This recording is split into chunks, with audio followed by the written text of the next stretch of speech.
നമസ്കാരം. തീക്കട്ടയിൽ ഉറുമ്പരിക്കുക എന്ന ഒരു പ്രയോഗം മലയാളത്തിലുണ്ടല്ലോ. അത് സാധ്യമായ കാര്യമല്ല. പക്ഷേ ചില തീക്കട്ടകളിലൊക്കെ അന്താരാഷ്ട്ര രാഷ്ട്രീയത്തിൽ ചില ചിതലും ഉറുമ്പുമൊക്കെ ആയിരിക്കും. അതിൻ്റെ പ്രകടമായ ഉദാഹരണമാണ് അമേരിക്കയിലെ ഏറ്റവും സുരക്ഷയുള്ള ഒരു ഗ്രൂപ്പ്, അല്ലെങ്കിൽ സിഗ്നൽ എന്ന സോഷ്യൽ മീഡിയ പ്ലാറ്റ്ഫോം, നമ്മുടെ വാട്സാപ്പ് പോലെയുള്ള ഒരു ചാറ്റ് പ്ലാറ്റ്ഫോം.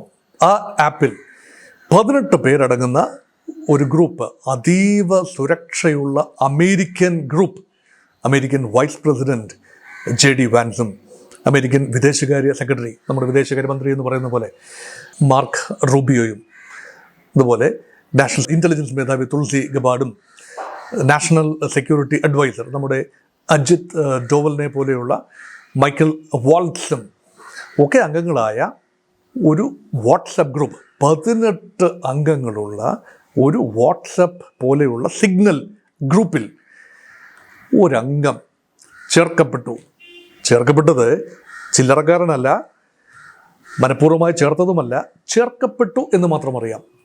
അത് അറ്റ്ലാന്റിക് എന്ന ഒരു വിഖ്യാത മാഗസിനുണ്ട്, 1857 പുറത്തു വന്ന, അതുമുതൽ ഇപ്പോഴും ഓടുന്ന, വലിയ ഒരു പ്രശസ്തമെന്ന് പറയാനാവില്ല, ഇപ്പോൾ മുൻകാലങ്ങളിൽ വളരെ പ്രശസ്തമായിരുന്ന ഒരു മാഗസീനാണ്. അറ്റ്ലാന്റിക് മാഗസിൻ്റെ ചീഫ് എഡിറ്റർ അദ്ദേഹവും ഈ ഗ്രൂപ്പിൽ ആഡ് ചെയ്യപ്പെടുകയാണ്.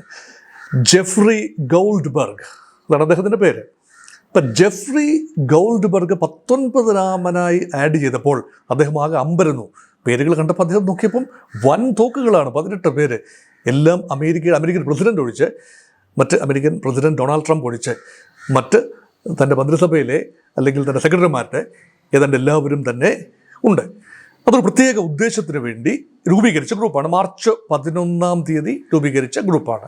2025 മാർച്ച് 11 രൂപീകരിച്ച. ഉദ്ദേശം വ്യക്തമാണ്. ആ ഗ്രൂപ്പിൻ്റെ തലക്കെട്ടിൽ തന്നെ ഉണ്ട്: ഹൂതികളുമായി ഉള്ള പോരാട്ടത്തിൽ, അല്ലെങ്കിൽ ഹൂതികളെ ഒതുക്കുന്നതിന് വേണ്ടി അമേരിക്കയുടെ സൈനിക നടപടി ഏകോപിപ്പിക്കാനുള്ള ഉന്നതതല ഗ്രൂപ്പാണ് അത് എന്ന് അദ്ദേഹത്തിന് മനസ്സിലായി. അദ്ദേഹം അനങ്ങിയില്ല, അദ്ദേഹം ആ ഗ്രൂപ്പിൽ തന്നെ തുടർന്നു. അപ്പോൾ ഇതാ വരുന്നു, തുരുതുരാ മെസ്സേജുകൾ വരികയാണ്. അമേരിക്കൻ സ്റ്റേറ്റ് സെക്രട്ടറിയുടെ ഭാഗത്തു നിന്നും, വിദേശകാര്യ മന്ത്രാലയത്തിലെ പ്രധാനപ്പെട്ട ആളുകളുടെ ഭാഗത്തു നിന്നും ഒക്കെ മെസ്സേജസ് വരികയാണ്. ഇത് ഒരു സൂചന നൽകി. 15-ാം തീയതി ഹൂതികൾക്ക് നേരെ, യമനിലെ ഹൂതികൾക്ക് നേരെ അമേരിക്കയുടെ ശക്തമായ ആക്രമണം ഉണ്ടാകും എന്ന ഒരു സൂചന ഇതിലൂടെ ലഭിക്കുകയാണ്. ആ സൂചന അദ്ദേഹം കൈയോടുകൂടി തന്നെ, കാര്യമായ തെളിവുകളൊന്നും, ഇതൊരു ഹൈ സെക്യൂരിറ്റി ഒരു സാധനമായതുകൊണ്ട് ഒരു ജേർണലിസ്റ്റ് ആ ഒരു തൻ്റെ ഒരു ഇച്ഛാശക്തി പൂർണ്ണമായി ഉപയോഗിക്കാതെ സംയമനം പാലിച്ചുകൊണ്ട് സെലക്ട് കാര്യങ്ങൾ മാത്രം ഇങ്ങനെ ഒരു ആക്രമണം ഉള്ളതായി പറയുന്നു. അപ്പോൾ ആ ഗ്രൂപ്പിലെ ആളുകൾ, മറ്റംഗങ്ങൾ അത് നിഷേധിക്കുകയാണ്. പക്ഷേ ആക്രമണം നടന്നു. 15-ാം തീയതി ആക്രമണം നടന്നു. ഹൂതി കേന്ദ്രങ്ങൾ വലിയ തോതിൽ തകർത്തു. എന്നാൽ ഇവർ നിഷേധിച്ചത് കൊണ്ട് ഈ ഗ്രൂപ്പിലെ ചാറ്റ് വിവരങ്ങൾ പുറത്തുവിടാൻ, സ്ക്രീൻഷോട്ടുകളായി പുറത്തുവിടാനായി ഇദ്ദേഹം ഗോൾഡ്ബർഗ് നിർബന്ധിതനായി. അപ്പോഴാണ് വലിയ രസകരമായ കാര്യം, അതായത് ഓരോ നീക്കത്തെക്കുറിച്ചും പറയുകയാണ്. അപ്പോൾ അതിനകത്ത് അമേരിക്കൻ ഗവൺമെൻറ്റിനുള്ളിലെ തന്നെ ചില ആശയക്കുഴപ്പങ്ങൾ അതിൽ വരുന്നു. വൈസ് പ്രസിഡന്റ് JD വാൻസ് പറയുന്നു, അദ്ദേഹം പൂർണ്ണമായി ട്രംപിനെ എൻഡോഴ്സ് ചെയ്യുമ്പോൾ പോലും ട്രംപിൻ്റെ എല്ലാ നയങ്ങളോടും അദ്ദേഹം യോജിക്കുന്നില്ല. യൂറോപ്പ് നയത്തിൽ നിന്നും സ്വല്പം വ്യത്യസ്തമാണല്ലോ, ഇവിടെ സമാധാനം ഉണ്ടാകണമെന്ന് പറയുകയും അതിശക്തമായ ആക്രമണം ഇവിടെ ഹൂതികൾക്ക് നേരെ അവിടെ നടക്കുകയും ചെയ്യുമ്പോൾ നോക്കൂ, യൂറോപ്പ് ആകെ കൺഫ്യൂസ്ഡ് ആകും. 30% ട്രേഡ് പോകേണ്ടത്, യൂറോപ്പിലേക്കുള്ള ആകെ വ്യാപാരത്തിൻ്റെ 30% കടന്നു പോകേണ്ടത് സൂയസ് റൂട്ടിലൂടെയാണ്. അതായത് യമനിലെ ഹൂതികൾ നിയന്ത്രിക്കുന്ന ആ ഒരു കടലിടുക്ക് കടന്നാണ്, സൂയസ് കനാൽ വഴി മധ്യതണ്യാഴിയിലേക്ക് പ്രവേശിച്ചാണ് യൂറോപ്പിലേക്കുള്ള വ്യാപാരത്തിൻ്റെ നല്ല പങ്കും പോകേണ്ടത്. അപ്പോൾ യൂറോപ്പ് കൺഫ്യൂസ്ഡ് ആകും. അത് മാത്രമല്ല, ഈ അമേരിക്കയുടെ തന്നെ ലോക വ്യാപാരത്തിൻ്റെ 3% കടന്നു പോകുന്നത് അവിടെയാണ്. അപ്പോൾ അവിടെ സ്ഫോടനാത്മകമായ രീതിയിൽ കാര്യങ്ങൾ പോകുന്നത് ഒരുപക്ഷെ അമേരിക്ക ഗുണകരമാണോ എന്ന രീതിയിൽ ഒരു സംസാരം അവിടെ ഉണ്ടായി. അപ്പോൾ അതൊരു വശം. അത് മാത്രമല്ല, ഈ ആക്രമണത്തിൻ്റെ വിവരങ്ങൾ അതത് സമയത്ത് ഇത്ര മണിക്ക് ഇത്ര എയർക്രാഫ്റ്റുകൾ പറന്ന്, F-18 വിമാനങ്ങൾ ഇത്ര എണ്ണം ഇന്ന ബേസിൽ നിന്നും പറന്നു പോകും, അല്ലെങ്കിൽ വിമാനവാഹിനി കപ്പലിൽ നിന്നും പറന്നു പോകും, അങ്ങനെ 5-6 വേവ്സായിട്ടാണ് അറ്റാക്ക്. അതിൻ്റെ കൃത്യം സമയം ഉൾപ്പെടെ അദ്ദേഹം പങ്കുവയ്ക്കുന്ന കാഴ്ച, അത്ഭുതകരമായ കാഴ്ചയാണ്. ആദ്യമായിട്ടാണ്, പക്ഷേ ലോക ചരിത്രത്തിൽ ആദ്യമായിട്ടാണ് ഇത്രയും കൃത്യമായ പ്രിസിഷനോടുകൂടി അതീവ സീക്രട്ടീവായി അമേരിക്ക നടത്തുന്ന ഒരു ഓപ്പറേഷൻ അത് പച്ചയ്ക്ക് മാധ്യമങ്ങളുടെ മുമ്പിൽ അദ്ദേഹം വിളമ്പുകയാണ്. ചുരുക്കത്തിൽ ഒരു ഗേൾ ഫ്രണ്ടിൻ്റെ വീട്ടിലേക്ക് ഹൂതികളുടെ മിസൈൽ ചുമതലയുള്ള ഒരു ഉന്നത ഉദ്യോഗസ്ഥൻ അദ്ദേഹം കടന്നു പോകുകയും അദ്ദേഹത്തിന് ആ വസതി ബോംബ് ചെയ്യുന്ന ഒരു വാർത്ത ഉൾപ്പെടെ വളരെ അഭിമാനപൂർവ്വം പറഞ്ഞു വെക്കുകയാണ്. ഇതിൻ്റെ പ്രധാന വില്ലൻ എന്ന് പറയുന്നത് national security adviser Mike Waltz ആണ്. അപ്പം മൈക്കിൾ വാൾട്സിൻ്റെ ഒരു അദ്ദേഹം ചുമതലപ്പെടുത്തിയ അദ്ദേഹത്തിൻ്റെ ഓഫീസിലെ ഒരു ജൂനിയർ ഉദ്യോഗസ്ഥനാണ് അറിയാതെ ഇദ്ദേഹത്തിൻ്റെ ഒരു മിസ്റ്റേക്കൺ ഐഡൻറ്റിറ്റിയാണ് ഇദ്ദേഹത്തിൻ്റെ പേര് 18 ഗ്രൂപ്പിൽ 19-ാമതായി ആഡ് ചെയ്ത് പോയത്. അപ്പോൾ അദ്ദേഹം എന്നിട്ട് ആ ഗ്രൂപ്പിൽ നിന്നും പിന്മാറി ആ സിഗ്നേച്ചർ ഗ്രൂപ്പിൽ നിന്നും അദ്ദേഹം പിന്മാറുമ്പോൾ അറിയാലോ, അഡ്മിൻ എന്നുള്ള നിലയിൽ മൈക്കിൾ വാൾട്സ് തന്നെയാണ് അഡ്മിൻ. അപ്പോൾ അഡ്മിൻ അറിയും. പക്ഷെ ഇതെല്ലാം അറിഞ്ഞു. പക്ഷെ ആകെ അമേരിക്കയെ സംബന്ധിച്ചിടത്തോളം നാണക്കേടിൻ്റെ അങ്ങേയറ്റമായി പോയി. ഒരു കാരണവശാലും ഇരുചെവി അറിയില്ല എന്ന രീതിയിൽ ഒരുക്കുന്ന സൈനിക നീക്കങ്ങൾ എല്ലാം തന്നെ അങ്ങാടി പരസ്യമായത് അമേരിക്കയ്ക്ക് മുഖത്ത് അടിയേറ്റ ഒരു ചിത്രമാണ്. അപ്പോൾ എൻ്റെ പ്രസൻറ്റേഷൻ്റെ 1ാം ഭാഗം ഇവിടെ അവസാനിപ്പിച്ചുകൊണ്ട് ഇനി കുറച്ചുകൂടി വ്യത്യസ്തമായ ഒരു കാര്യം കൂടി ഇതിൻ്റെ 2ാം ഭാഗം എന്ന് പറഞ്ഞോട്ടെ. 2ാം ഭാഗം എന്ന് പറയുന്നത് ഒരു സിഗ്നേച്ചർ ഗ്രൂപ്പിലും വരാത്ത എന്നാൽ അന്താരാഷ്ട്ര മാധ്യമങ്ങൾ ഒപ്പിയെടുത്ത മറ്റൊരു ചിത്രമുണ്ട്. ഏത് നിമിഷവും സംഭവിക്കാൻ സാധ്യതയുള്ള ഒരു ഒന്നാന്തരം ഒരു ആക്രമണ പദ്ധതിയുടെ ചുരുളഴിയാൻ പോവുകയാണ്. അതിലൊന്ന് അമേരിക്കയുടെ ഏറ്റവും പ്രശസ്തമായ ഏറ്റവും പ്രഹരശേഷിയുള്ള യുദ്ധവിമാനങ്ങളിലൊന്നാണ് B-2 ബോംബർ. അത് സ്റ്റെൽത്ത് കാറ്റഗറിയിലുള്ള ബോംബേഴ്സാണ്.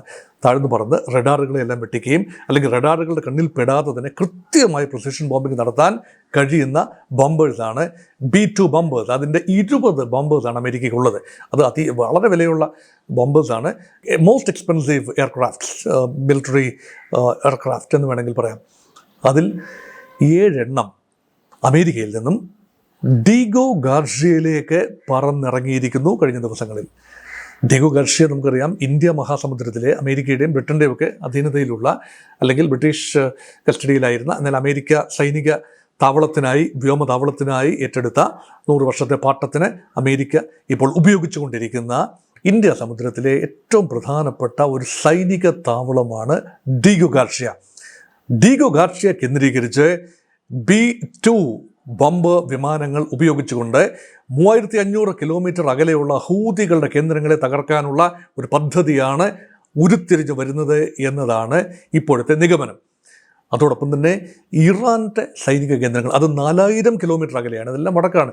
ഇന്ത്യയേക്കാൾ ഒരുപാട് സ്വല്പം പടിഞ്ഞാറ് പക്ഷേ ഏറെ തെക്ക് സ്ഥിതി ചെയ്യുന്ന ഡീഗോ ഗാർഷിയ അത് ആഫ്രിക്കയുടെ ഒരു ദ്വീപ സമൂഹങ്ങളുടെ ഭാഗമായി വേണമെങ്കിൽ കരുതാവുന്നതേ ഉള്ളൂ. അതാണ് ക്ലാസിഫൈ ചെയ്തിരിക്കുന്നത്. പക്ഷേ ആഫ്രിക്കൻ ഭൂഖണ്ഡവുമായും വളരെ അകലം പാലിക്കുന്ന ഇന്ത്യൻ ഓഷ്യൻ റീജിയനിൽ ഒറ്റപ്പെട്ടു നിൽക്കുന്ന ആ ദ്വീപ സമൂഹത്തെ ആക്രമിക്കാൻ ഇറാനോ ഹൂതികൾക്കോ ഇന്ന് നിലവിലുള്ള മിസൈൽ കൊണ്ട് സാധിക്കില്ല. പൂർണ്ണമായ സുരക്ഷിതമായ സ്ഥലമാണ് ഡീഗോ ഗാർഷിയ. ഈ B-2 ബോംബേഴ്സ് മുൻകാലങ്ങളിൽ ഗൾഫ് യുദ്ധം, 1ാം ഗൾഫ് യുദ്ധത്തിലെ 91-ലെ 1ാം ഗൾഫ് യുദ്ധത്തിലും 2ാം ഗൾഫ് യുദ്ധത്തിലും സദ്ദാം ഹുസൈനെതിരെ നടന്ന 2 പോരാട്ടത്തിലും വ്യാപകമായി ഉപയോഗിച്ച് കനത്ത നാശനഷ്ടങ്ങൾ വരുത്തിയിട്ടുള്ള B-2 ബോംബേഴ്സ് അത് വീണ്ടും എത്തിയിരിക്കുന്നു.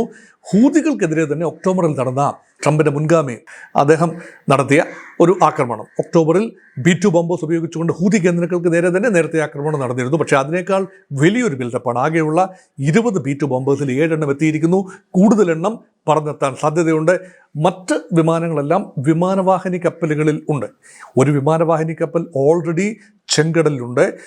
അപ്പോൾ USS ഹാരി എസ് ട്രൂമാൻ അതോടൊപ്പം തന്നെ മറ്റൊരു വിമാനവാഹിനി കപ്പൽ കൂടി ചെങ്കടൽ ലക്ഷ്യമാക്കി നീങ്ങുകയാണ് അമേരിക്കയുടേത്.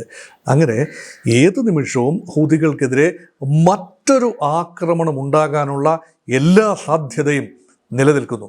അതുകൊണ്ട് ആദ്യ ലെവൽ ഓഫ് ആക്രമണം ഒരുപക്ഷെ ഈ ആകപ്പാടെ ഒരു നാട്ടുകേസായി പൊതുജന സമൂഹം ഇങ്ങനെ വാരി വലിച്ച് സംസാരിച്ചു, അത് വേണ്ട ഇമ്പാക്റ്റ് ഉണ്ടാക്കി എന്ന് അമേരിക്ക ക്ലെയിം ചെയ്യുമ്പോഴും ഹൂതികളുടെ ശക്തിയെ പൂർണ്ണമായി തകർക്കാൻ അമേരിക്കയ്ക്ക് കഴിഞ്ഞിട്ടില്ല. പക്ഷേ ഇത് ഓൾ ഔട്ട് അറ്റാക്കാണ്. ഒരു കോംപ്രഹെൻസീവ് പാക്കേജ് എന്ന നിലയിൽ ഹൂതികളെയും ഇറാനെയും ഒരുമിച്ച് ടാർഗറ്റ് ചെയ്ത് ഇറാൻ ഹൂതികളെ സഹായിക്കുന്നു എന്ന് കഴിഞ്ഞ ദിവസവും ട്രംപിൻ്റെ ഭാഗത്തു നിന്ന് ഒരു പറച്ചിലുണ്ടായി.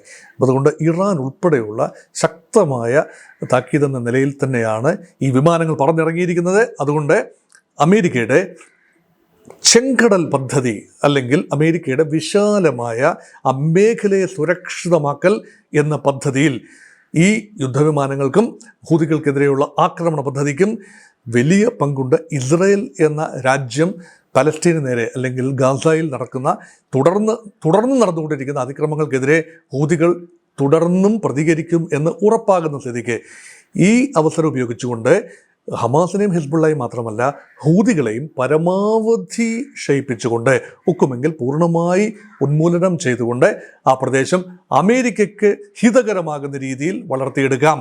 അതിന് സൗദിക്ക് വളരെ സന്തോഷമായിരിക്കും. ഹൂതികൾ ഏറ്റവും അധികം പ്രശ്നമുണ്ടാക്കിക്കൊണ്ടിരിക്കുന്നത് സൗദി എണ്ണപ്പാടങ്ങൾക്ക് നേരെയാണ്. അതുകൊണ്ട് സൗദി അറേബ്യയ്ക്കും ഒരുപക്ഷെ ഈജിപ്റ്റ് വ്യാപാരം കൂടിക്കഴിഞ്ഞാൽ, അവിടെ ശാന്തമായി കഴിഞ്ഞാൽ, ഹൂതികളുടെ ആക്രമണം ഇല്ലാതെ വന്നാൽ ചെങ്കടൽ വഴിയുള്ള വ്യാപാരം, കപ്പലുകളുടെ ഓട്ടം കൂടും. അങ്ങനെ ഈജിപ്തിൻ്റെ സൂയസ് കനാൽ കച്ചവടം വളരെയധികം വർദ്ധിക്കും. അതിൻ്റെ തീരുവകൾ ആകുമ്പോൾ ഈജിപ്തിനും നട്ടെല്ല് നിവർത്തി നിൽക്കാൻ സാധിക്കും. അതുകൊണ്ട് സൗദി അറേബ്യയ്ക്കും ഈജിപ്തിനും മറ്റ് അറബ് രാജ്യങ്ങൾക്കും സ്വീകാര്യമാകുന്ന രീതിയിൽ തന്നെ അമേരിക്ക ആക്രമണ പദ്ധതി കൂടുതൽ കടുപ്പിക്കുന്ന ഒരു കാഴ്ചയാണ് ഇപ്പോൾ കാണുന്നത്.